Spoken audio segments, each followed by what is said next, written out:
Samedi 26 février 2022. Mesdames et messieurs, bonsoir et bienvenue dans cette nouvelle édition.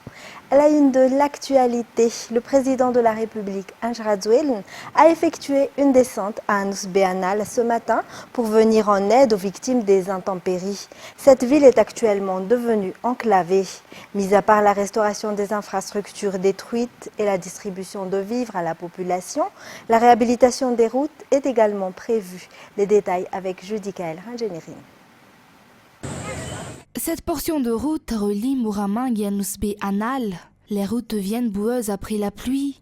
Seuls des camions peuvent l'emprunter et ils voyagent durant au moins 3 jours. Une situation dont se plaint la population. La construction de la route a déjà commencé étant donné que la région d'Alo-Tchamangour a bénéficié du pack engin émanant du président Ange Radouel. Mais dernièrement, elle a été de nouveau détériorée par les fortes pluies. La route de 71 km reliant Mouramang et Anous Béanal faisait partie des infrastructures urgentes sur lesquelles le président Ange Radouel s'est penché dès son arrivée sur place. Les fermetures de routes causées par le cyclone Ana ont affecté la région d'Alo-Tchamangour. Pour cette raison, le président de la République a émis la consigne de terminer les travaux dans les plus brefs délais. Le président s'est également rendu à l'hôpital du district et du matériel de radiologie numérique qui sera acheminé immédiatement. Son arrivée sur les lieux prouve que le président Ange Radouel n'oublie pas cette localité. Comme dans les autres lieux qu'il a visités, le président de la République a apporté des aides pour les nécessiteux. Il a également écouté les doléances des enseignants FRAM. Par la même occasion, il a offert des maillots et des ballons de football aux jeunes et a donné la consigne de réhabiliter le stade d'Anous Béanal. Le président de la République a poursuivi sa tournée vers Antanambo-Manamputsi, région Atnan, pour apporter de l'aide à 1000 ménages sinistrés suite au passage du cyclone. Et comme pour le cas d'Anous Béanal, la réhabilitation des routes sera une priorité pour Antanambo-Manamputsi. Reportage. Le gouvernement a envoyé plusieurs camions transportant des vaccins à Antanambo-Manamputsi. Comme tous ceux qui empruntent cette route, les camions font face à certaines difficultés pendant le trajet. C'est pour cette raison que le coût des produits flambe, explique un marchand. La seule solution réclamée par les habitants, qu'ils soient transporteurs, commerçants ou particuliers, est la réhabilitation de la route reliant Ilaka Est à Antanambo-Manamputsi. Une partie des travaux est déjà en cours et le président Ange Radouel n'a souligné lors de sa visite ici qu'ils seront accélérés. Les intempéries qui ont ravagé la culture ont rajouté leurs difficultés. Ainsi, 1000 ménages ont bénéficié de vaccins, lesquels ont été transportés en camion ou en hélicoptère. Concernant les infrastructures, Antanambo-Manamputsi aura également le privilège d'avoir un hôpital Manarapench dont 70% des travaux sont effectués. Le président de la République a eu l'occasion de constater de visu l'avancée des travaux. Et les habitants d'Antanambo-Manamputsi ont attendu depuis longtemps la réhabilitation de la route menant vers Ilaka Est. Antanambo se trouve à seulement 45 km de la RN 11A, mais en période de pluie, le trajet se fait en une journée. Toujours un reportage de Judy Kael Rangeniri.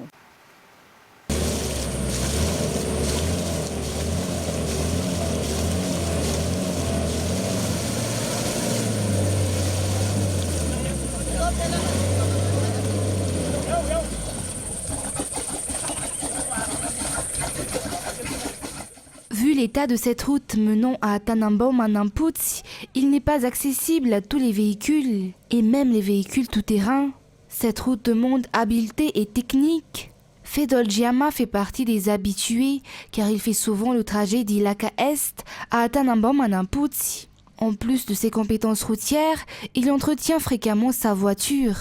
Le trajet ne fait que 45 km, mais il faut plus de 10 heures pour le réaliser. Et lors des périodes de cyclone ou de pluie, il faut 20 heures et 2 à 3 chauffeurs qui se relaient. Les pelles et les coupes-coupes sont devenus des outils indispensables. Face à cette situation, seuls ceux qui ont de lourds bagages font le trajet en véhicule, les autres préfèrent plutôt le faire à pied. L'arrivée des engins, promis par le président de la République, Ange Radouel est un soulagement pour les habitants. Et puis 6 personnes sont décédées à Madagascar, dont 4 à Farafangan et 2 à Ius, suite au passage du cyclone Emnati, rapporte le bilan provisoire officiel du BNGRC de ce jour vers 10h30. Nous comptons jusqu'à ce jour 103 597 sinistrés, issus de 28 858 ménages, 45 838 personnes de 10 259 ménages ont été déplacées au niveau des 119 sites d'hébergement de 11 régions, à savoir Amournimani, Anjouy, Anos, Atimondjefan, Atimotsnanan, Atsnanan, Fitvnan, Yurumbe, Matiachamboun, Sofia, Vaknakarach et Vatvavi. À l'international, la Russie a mis vendredi comme attendu son veto lors d'un vote au Conseil de sécurité de l'ONU à une résolution approuvée par une majorité de ses membres qui déplorait dans les termes les plus forts son agression contre l'Ukraine et lui réclamait de retirer immédiatement ses troupes de ce pays. France 24. Une réunion animée du Conseil de sécurité de l'ONU. Sans surprise, le projet de résolution présenté par les États-Unis condamnant l'attaque russe contre l'Ukraine a fait l'objet d'un veto de la part de la Russie. La Russie ne peut pas mettre son veto à cette résolution, ne peut pas mettre son veto à nos voix. Elle ne peut pas mettre son veto à la vérité. Elle ne peut pas mettre son veto à nos principes. Elle ne peut pas mettre son veto au peuple ukrainien. Sur les 15 membres du Conseil, 11 pays ont voté en faveur du texte, mais 3 se sont abstenus. La Chine, l'Inde et les Émirats arabes unis. Pékin affirme être contre la prise de sanctions qui pleuvent sur la Russie. De son côté, le secrétaire général de l'ONU a appelé à nouveau à cesser les combats et trouver une solution pacifique. L'ONU est née de la guerre pour mettre fin à la guerre. Aujourd'hui, cet objectif n'a pas été atteint. Mais nous n'abandonnerons jamais. Nous devons donner une nouvelle chance à la paix. Les soldats doivent retourner dans leurs casernes. Les dirigeants doivent prendre le chemin du dialogue et de la paix. En début de semaine, alors que les forces russes se rapprochaient de Kiev, le dirigeant ukrainien Volodymyr Zelensky a laissé entendre que son pays pourrait renoncer à son objectif d'adhésion à l'OTAN. Un projet que la Russie considère comme une menace existentielle pour sa sécurité. Alors que le pays se bat pour que Kiev ne tombe pas aux mains des Russes, d'autres villes d'Ukraine sont le théâtre d'affrontements. À Kharkiv, une grande ville de l'est de l'Ukraine, proche de la frontière russe, les habitants ont été invités à rester dans leur abri ou, s'ils sont chez eux, à ne pas s'approcher des fenêtres.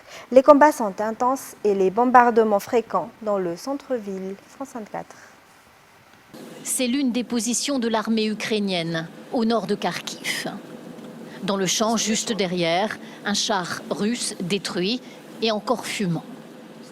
Nous sommes à seulement 10 km du centre de la deuxième ville du pays. Ces positions, les Ukrainiens les tiennent pour l'instant. Mais les combats sont intenses, selon le commandant avec qui nous avons pu parler. Les accalmies, d'ailleurs, sont courtes. Un coup de feu retentit. Les hommes se positionnent. Nous quittons les lieux. Lorsque nous revenons dans le centre-ville, plusieurs détonations. Et des civils en panique. Courir dans les rues de Kharkiv est devenu le quotidien. Plus tôt ce matin, un missile non explosé s'est planté au beau milieu de ce passage piéton. Bien sûr, depuis, les démineurs l'ont extrait. Mais voici à quoi ressemblait cette scène en plein centre-ville. Les habitants n'en reviennent toujours pas. Vous voyez ce trou-là? C'était là, fiché dans le sol. Ça mesurait 2 mètres à peu près. Un missile. Dans ce quartier résidentiel, en revanche, un autre missile a bel et bien explosé. Les habitants cet après-midi dégagent les vitres brisées. Pas de morts, quelques blessés légers. Les adultes et les enfants dormaient au moment de la frappe. Ma fille dormait ici, dans ce lit. Et heureusement, le rideau qui était tiré l'a protégée des débris de verre. On a eu beaucoup de chance. Une enfant de 8 ans qui veut nous montrer sur le portable de son père les débris du projectile. En Ukraine, les fillettes savent désormais à quoi ressemble la guerre. On a dû dormir dans le métro. Il y avait beaucoup de monde. Les gens étaient assis sur les escaliers. Nous, on est restés au même endroit parce qu'il y avait un petit chien très mignon. Je l'aimais bien. Comme hier, le métro est le refuge. Casque de vélo sur la tête pour cette famille. Tout est bon pour tenter de se protéger. Les cœurs sont serrés. Cet Ukrainien travaille dans un hôtel en France à Metz. Il est venu pour aider sa mère. Elle vit ici. On va essayer de quitter le pays parce que dans toutes les villes, c'est dangereux. Ils attaquent toutes les villes, les bases militaires et les aéroports. On ne sait pas trop quoi faire. Et on ne sait même pas comment partir. Plus loin, le sous-sol d'un hôtel. Personnels et clients attendent la prochaine accalmie pour remonter. Des civils qui ont passé l'état de sidération du premier jour et qui semblent s'installer dans un incroyable quotidien où les chars russes peuvent surgir à tout moment. Kiev est samedi sous les tirs de missiles de Moscou et des combats se déroulent dans la ville où le président ukrainien appelle les siens à prendre les armes contre l'invasion russe qui a fait, selon l'Ukraine, près de 200 morts. Toujours un reportage de France 24. Absolument, et on entend encore des détonations. Aujourd'hui, la nuit a été très compliquée. Pour la première fois, on a entendu des tirs nourris ici, depuis le centre-ville de Kiev. Nuit très compliquée, les sirènes ont retenti et bien sûr, les Ukrainiens se sont rués dans les abris souterrains pour se protéger des bombardements aériens russes possibles. Alors, un missile, vous l'avez dit, a frappé un immeuble résidentiel proche d'un aéroport qui se situe à peine 6 km de l'épicentre de Kiev. On ne connaît pas encore le nombre de victimes ni le nombre de blessés. Les Ukrainiens disent aussi qu'à 30 km de la capitale, eh bien, il y a des combats violents entre les soldats ukrainiens et les troupes russes au sol, des parachutistes russes. Un bilan avec au moins 200 morts côté ukrainien pour l'instant, et de nombreux blessés. Et selon des témoignages, eh bien, dans les hôpitaux militaires, il y a beaucoup d'Ukrainiens qui vont donner leur sang pour les banques de sang et pour aider les blessés. Situation encore très volatile aujourd'hui à Kiev, mais les Ukrainiens tiennent bon. Et on revient au pays pour le reste des actualités. Le nombre de nouveaux cas de Covid-19 a connu une baisse de 40% cette semaine comparé à celui de la semaine dernière. 16 personnes ont perdu la vie au cours de la semaine du 19 au 25 février 2022. 42 personnes présentent actuellement des formes graves. Un reportage de Fiti Merkoufine. Le nombre de nouveaux cas de Covid-19 a connu une baisse de près de 40% pour la semaine de 19 au 25 février 2020. En effet, 226 personnes ont été testées positives au cours de cette période parmi les 7671 tests effectués, selon les statistiques officielles sorties par le ministère de la Santé publique ce jour. La région Analamang demeure l'épicentre de la pandémie avec le plus grand nombre de cas de Covid-19, soit 135, suivi de la région Sava avec 15 nouveaux cas. La région Anus, Yorumbe, Vaknakarach enregistre chacune 11 nouveaux cas. Les régions Vadvav et Fitvnang enregistrent également un total de 11 nouveaux cas. À Lochamangour, 2, Diana, 5, 4 pour la région Otmatiach, 2 dans la Tsnanan, 8 à Bunglav. Aucun cas positif n'a été recensé dans la Tsimotsnanan, Melak, Menabe et Itassi. Si les régions à Simonjefan, à Morumani, Pittsburgh et Nalandsroof ont rapporté chacun un nouveau cas, 16 personnes sont décédées du Covid pour cette semaine, 42 patients présentent des cas de forme grave si le nombre de personnes guéries atteint les 815. Divers, les victimes du glissement de terrain dans un parking à Kadfout le 24 janvier dernier n'ont pas encore reçu leur indemnisation. Bien que des négociations aient été effectuées avec le propriétaire du terrain, aucune solution n'a été trouvée. Ainsi, les familles endeuillées appellent les autorités compétentes à intervenir, d'autant plus que le parking était illégal. Fin de scène à Mireille, Yves Janel. 24 personnes ont été directement touchées par le glissement de terrain à Kadfout en janvier en raison de fortes pluies dans la capitale. Des maisons ont été détruites, des biens endommagés, mais surtout, des vies ont été perdues ce jour-là. Un mois après l'accident, aucune entente n'a été trouvée car selon les victimes, le propriétaire du terrain n'est pas clair dans sa réponse. Les victimes appellent donc les autorités à intervenir, surtout qu'elles suspectent l'inexistence d'un permis d'exploitation pour ce terrain. Pour rappel, le lundi 24 janvier, à 2 h du matin, le parking nouvellement construit s'est effondré, entraînant la mort de 7 personnes. Éducation. Madagascar disposera d'espaces interconnectés dédiés au renforcement de l'employabilité, à l'insertion professionnelle et à l'entrepreneuriat.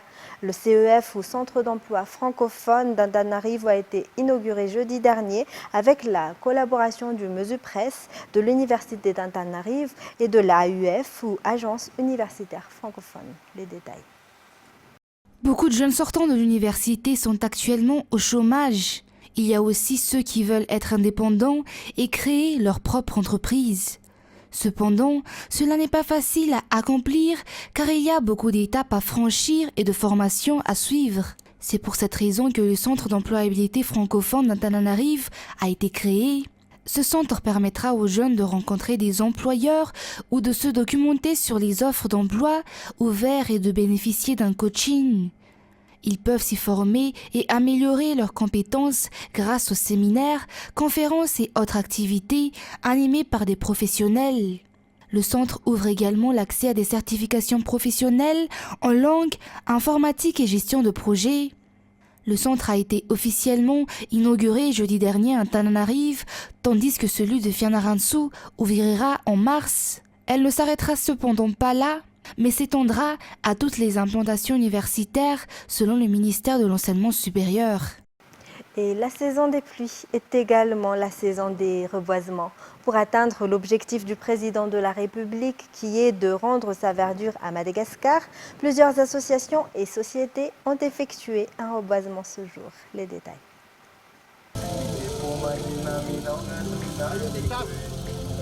Un groupe de sociétés privées a choisi de reboiser 2500 jeunes plants d'olives, d'acacia, polonia et ravtsar au sommet d'Ambuitsu, dans le Fuktan d'Ambuime à la Zen Avaradjan. Selon les explications, c'est la 3e année consécutive que ce groupe y effectue un reboisement. Il a été constaté que 70% des arbres ont grandi du fait des engrais spéciaux utilisés. Par ailleurs, le groupe produit également du riz hybride en collaboration avec le ministère de l'Agriculture. Selon les explications, ce riz hybride produit 2 à 3 fois plus par rapport au riz traditionnel. Le riz hybride peut nous donner, avec l'engrais d'arbre, 8 à 12 tonnes à l'hectare. Alors qu'à l'heure actuelle, la moyenne du rendement à Madagascar concernant le riz, c'est autour de 2 tonnes. Et quand je dis 2 tonnes, je suis encore optimiste. Du coup, nous allons distribuer donc des semences et de fertilisants concernant donc cet engrais organique que nous produisons nous-mêmes dans les régions touchées par le cyclone. Et nous travaillons dans ce sens avec le ministère de l'Agriculture. Nous travaillons aussi avec la région, avec les gouverneurs de région, pour faire l'agriculture contractuelle. La riziculture contractuelle veut dire tout simplement que nous avançons des semences améliorées, de l'engrais organique aux paysans et aux riziculteurs, et quand ils vont produire, nous allons acheter leur production et en même temps ils nous remboursent. Du coup, les paysans qui n'ont pas d'argent pour pouvoir acheter les semences améliorées et l'engrais au début de la campagne peuvent avoir à disposition donc de bons éléments pour pouvoir bien produire et avoir des revenus qui sera multipliés par 3, par 5 par rapport aux revenus avec l'agriculture traditionnelle. Au total, 3000 jeunes plants ont été plantés par le personnel du gouverneur de la région d'Analamang hier à Nkazbé. La région a élaboré des programmes de reboisement pour chaque district d'Analamang et selon les explications du gouverneur, des suivis seront effectués par des responsables locaux.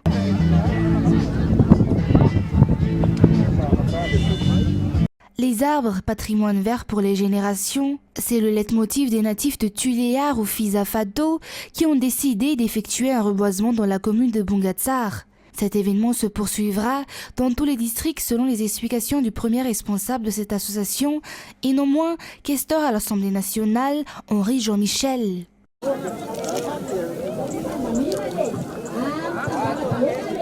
Ce sont des artisans fabricants de meubles, mais depuis l'interdiction d'abattre les arbres, entrée en vigueur en 2020, leur chiffre d'affaires est à la baisse. Raison pour laquelle ils ont décidé de reboiser des milliers de jeunes plants dans la commune de Talatavulnunchi.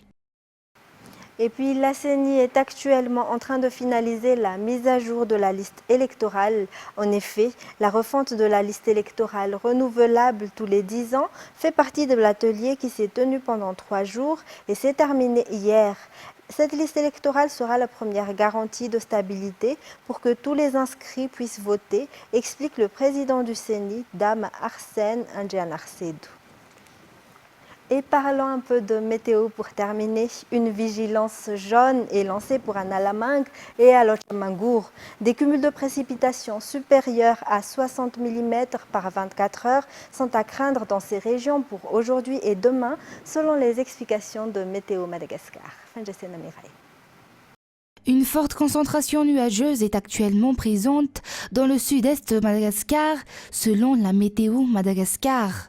Des fortes pluies seront envisagées pendant 2 jours dans les régions Analamang et Alochamangour. Ainsi, une vigilance forte pluie, avis de menace ou alerte jaune est lancée pour ces 2 régions. En effet, des cumuls de précipitations supérieurs à 60 mm en 24 heures sont à craindre dans ces régions et peuvent causer des inondations locales, des stagnations des eaux, des glissements ou éboulements de terrain selon les vulnérabilités locales. Les habitants des lieux qui ont reçu l'alerte jaune pour les fortes précipitations sont par la présente conseillés de rester vigilants selon toujours les explications de Météo Madagascar.